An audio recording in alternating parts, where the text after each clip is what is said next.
आज हम लोग क्लास 10 का जो चैप्टर है, chapter number 12 areas related to circles, इसकी एक्सरसाइज 12.2 का क्वेश्चन 13 एंड 14 सॉल्व करेंगे। क्वेश्चन 13 में क्या गिवन है? A round table cover has 6 equal designs as shown in the figure. If the radius of the cover is 28 cm, find the cost of making the designs at the rate of rupees 0.35 per centimeter square. ठीक है, तो ये हम लोग को एक table cover given है और यहाँ पे जो डिजाइन है ये 6 डिजाइन यहाँ पे कॉर्नर्स पे बनी हुई है। ठीक है, और साथ में ही ये बताया गया है कि सभी में इक्वल डिजाइन है और यहाँ पे जो टेबल क्लॉथ है इसकी रेडियस हम लोग को गिवन है, ये 28 सेंटीमीटर की रेडियस है यहाँ पे। ओके, तो ये टेबल क्लॉथ के अंदर ये हेक्सागन बना हुआ है। हम लोग को क्या डिफाइन करना है, ये जो डिजाइन्स बन रही है ना, इनका टोटल एरिया पहले हम लोग निकालेंगे और उसके बाद उसको जो है कॉस्ट से, ये जो हम लोग को रेट दे रखा है उससे हम लोग मल्टीप्लाई कर देंगे। ठीक है, तो अब इसका एरिया कैसे निकलेगा? देखिए यहाँ पे ये रेडियस हम लोग को गिवन है, तो हेक्सागन को हम लोग 6 पार्ट्स में डिवाइड कर लेते हैं। यहाँ पे इस तरीके से इसको डिवाइड कर लिया और ये ओके, तो टोटल जो यहाँ पे एंगल फॉर्म होगा, टोटल जो एंगल फॉर्म होगा वो होगा 360 डिग्री का। अब अगर हम लोग केवल एक सेक्टर देखें, अगर सपोज हम इस सेक्टर की बात कर रहे हैं तो इस सेक्टर का एंगल क्या आ जाएगा, क्योंकि 6 इक्वल पार्ट्स है, 1 2 3 4 5 6 इक्वल पार्ट है, तो 360 डिग्री को हम लोग 6 से डिवाइड कर दें तो एक सेक्टर का एंगल निकल आएगा। ठीक है, तो वो कितना आएगा, 60 डिग्री एंगल आ जाएगा। अब हम लोग को केवल ये डिजाइन का एरिया निकालना है ना, तो ये जो डिजाइन है वो एक तरीके से क्या हो गया, सेगमेंट हो गया।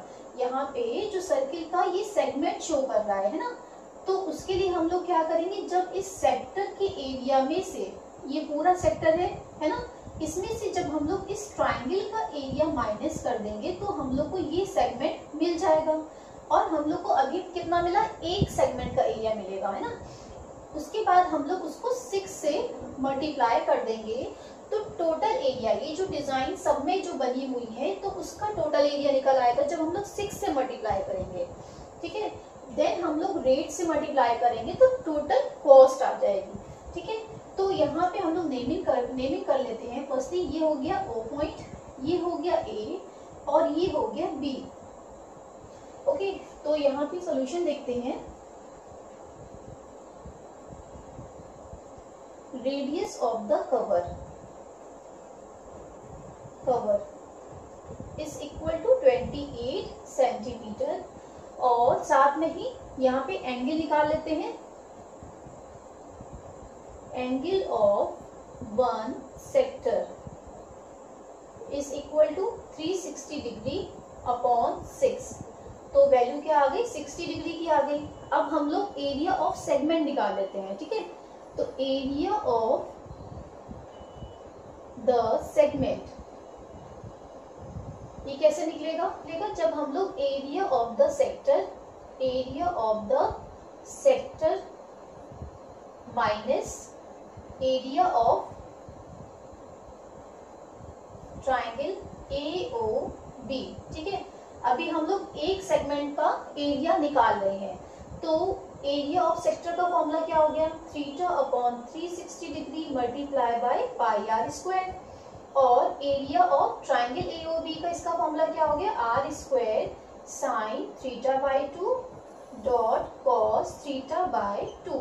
ओके, वैल्यू पुट कर देते हैं, 60 degree upon 360 degree multiply by pi की value 22 upon 7 multiply by r square. R square यहाँ पे क्या है, 28 है, 28 multiply by 28 minus again 28 multiply by 28 और साइन यहाँ पे एंगल है 60 डिग्री का, तो sine 60 degree upon 2 dot cos 60 degree upon 2।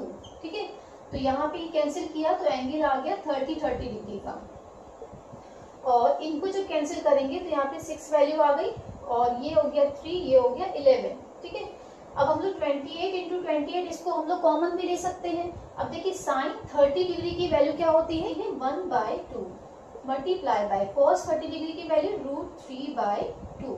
Okay, तो यहाँ पे क्या आ जाएगा answer 28 multiply by 28 in the bracket 11/21 minus √3 की वैल्यू यहाँ पे हम लोग को 1.7 गिवन है, 1.7/4। ओके, इनको मल्टीप्लाई किया तो क्या ऊपर क्या आ गया 1.7 और नीचे आ गया अपॉन 4। ओके, तो ये वैल्यू आई है।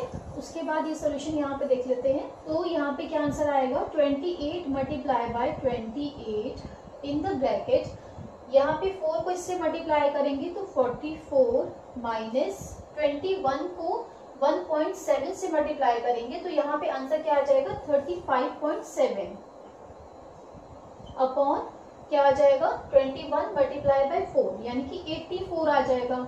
ठीक है, 28 multiply by 28 multiply by 8.3 upon 84। अब ये दोनों जो है 7 से कैंसिल हो जाएंगे तो 7 4 से 28, यहाँ पे आ गया 12। अगेन ये 1 बार जाएगा और ये 3 बार जाएगा तो यहाँ पे आंसर क्या आ गया 28 मल्टीप्लाई बाय 8.3 अपॉन 3। ठीक है, तो ये अभी आंसर आया है किसका, इतने सेंटीमीटर स्क्वायर। ये आंसर आया है एक सेगमेंट का एरिया, है ना। अब हम लोग को ऐसे ही 6 सेगमेंट्स मिल रहे हैं यहाँ पे। देखिए जहां जहां डिजाइन बनी है ना, बस ये वही हम लोग को उसका एरिया निकालना है। तो 1 2 3 4 5 6 इसी टाइप के एरिया हम लोग को निकालने हैं, एरिया ऑफ सेगमेंट के। तो हम लोग क्या करेंगे, यहाँ पे 6 से मल्टीप्लाई कर देंगे। यहाँ पे हम निकाल लेते हैं total area of 6 equal designs is equal to जो एक का एरिया आया है, एक का आया है 28 multiply by 8.3 upon 3 multiply by 6। ठीक है, ये कैंसिल हो गया 2 टाइम्स तो यहाँ पे वैल्यू क्या आ गई 56 मल्टीप्लाई बाय 8.3। इनको मल्टीप्लाई करने पे आंसर आएगा 464.8 सेंटीमीटर स्क्वायर। ठीक है, ये तो टोटल एरिया आ गया, यहाँ पे जितनी भी डिजाइन बनी है उसका टोटल एरिया आ गया। अब इन डिजाइन को बनाने में कॉस्ट क्या आ रही है, यहाँ पे रेट क्या है 0.35 पर सेंटीमीटर स्क्वायर। तो इतने एरिया को बनाने में टोटल कॉस्ट कितनी आएगी, तो उसके लिए क्या करेंगे, रेट से हम लोग मल्टीप्लाई करते हैं। ठीक है, तो यहाँ पे निकाल लेते हैं total cost for making the designs is equal to 464.8 multiply by 0.35। तो यहाँ पे आंसर आ जाएगा 162.68। ठीक है, इतने यहाँ पे रुपीज आ जाएगा। So this is the answer. Question 14 में क्या गिवन है, tick the correct answer in the following. Area of a sector of angle P in degrees of a circle with radius R is. अब यहाँ पे हम लोग को बताना है, देखिए एंगल जो सेक्टर का गिवन है वो हम लोग को P गिवन है, यानी कि थीटा की वैल्यू P है यहाँ पे, और रेडियस यहाँ पे क्या है कैपिटल R है। ठीक है, तो हम लोग जो है एरिया ऑफ सेक्टर का फॉर्मूला निकाल लेते हैं। तो यहाँ पे थीटा की वैल्यू क्या है, theta is equal to P है। ठीक है, then radius is equal to capital R। ठीक है, तो एरिया ऑफ अ सेक्टर इसका फॉर्मूला क्या होता है, theta upon 360 degree multiply by pi are square होता है। ठीक है, अब यहाँ पे थीटा की वैल्यू P गिवन है तो P upon 360 degree multiply by पाई, और R यहाँ पे क्या है कैपिटल R है।